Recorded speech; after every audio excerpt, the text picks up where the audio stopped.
We have our big tray, and basically this can hold our 200 count plant pod cell tray, and this is basically where we keep all of the water. So this has actually just been rinsed out from one of our previous experiments, and you can see that we have a couple trays layered here. This is just to prevent leaks from getting onto the floor.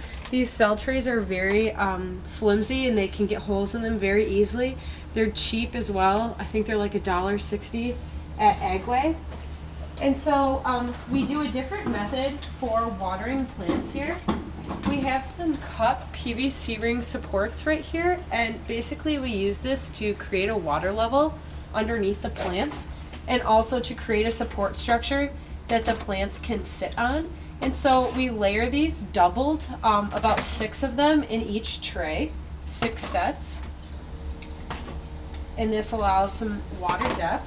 And so on top of this, we put a plastic support tray. And this is basically going to be the surface where our capillary action mat sits on top of. And so the whole purpose of this, it's kind of like a felty, used to be white cloth, is so that basically the ends are constantly sitting in the water, and it's drawing the water up to the bottom of the plant roots. And so we're never watering from the top down, which is actually harmful to baby seedlings. And so I actually pull this really tight, and I put it so these ends are, or would be, touching the bottom where the water is. And so I'm going to add some water to the cell tray. So that's pretty tight down there. And you saw that it was basically like 2 inches on each side longer, so those flaps would always be saturated in the water, and then the water would pull up to the middle as this capillary action mat dries out. And so inside of one of these trays, we can hold approximately 2 of these blue watering cans, which is 1.5 liters of water.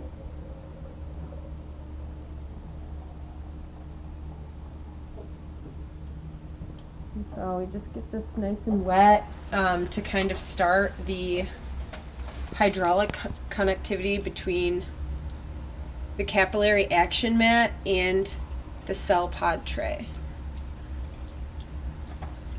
So that's about 0.75 liters that we have inside this right now, and it's not really that heavy. It is hard to lift these up because, as I said, they're fragile, so they can break. So once these are down, you kind of want to leave them, and especially once we get our cell tray in there, we're going to want to leave that down as well.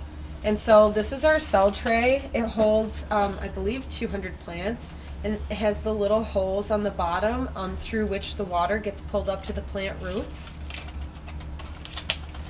And so we're going to set this right on top, and you'll see it still has some sand in it, but we've rinsed it out.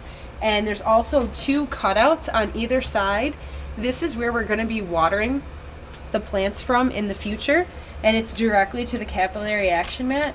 And so we're going to use some autoclaved sand to fill up this cell tray with. We use sand. Even though it has no nutrients, it's very easy to separate the sand from the plant roots, which makes transplanting a lot easier. And seeds actually don't need any nutrients to germinate, but once we have seedlings started, we will have to supplement some nutrients with the water. And so we're just going to fill these up almost all the way.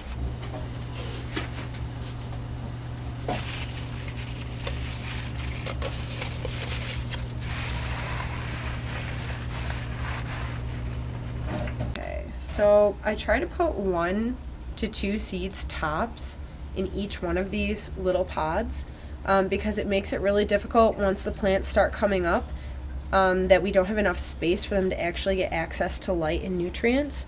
So it's really important to not overcrowd each pod. Also, we have pretty much 95% germination to 100% because of the way that we're growing the seeds, so we don't really have to worry about not getting a lot of the lettuce that we're putting in as seeds to actually germinate. So we want to make sure they have enough room to grow.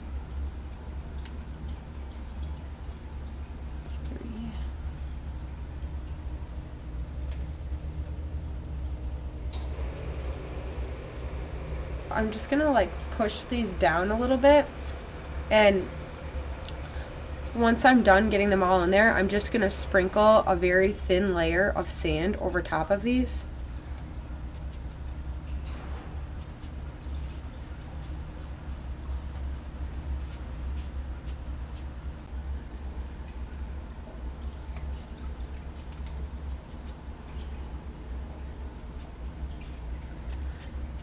In the beginning, I use exactly 2 of these, so approximately 1.5 liters of water. And then as I come back in, I water them depending on as they need it. I come in and I just basically touch this hydraulic mat right here, and I determine, capillary action mat, I determine if it's dry or not. And I usually water them like at least every other day. But you can kind of just feel on the side. And so you would never want to lift this up because the sand would pour through the little potholes. And so, yeah, I would say like every other day. And from that point on, I would just be putting the spout in the side and watering like this. And that's the only way the plants would ever get water, like from this point on.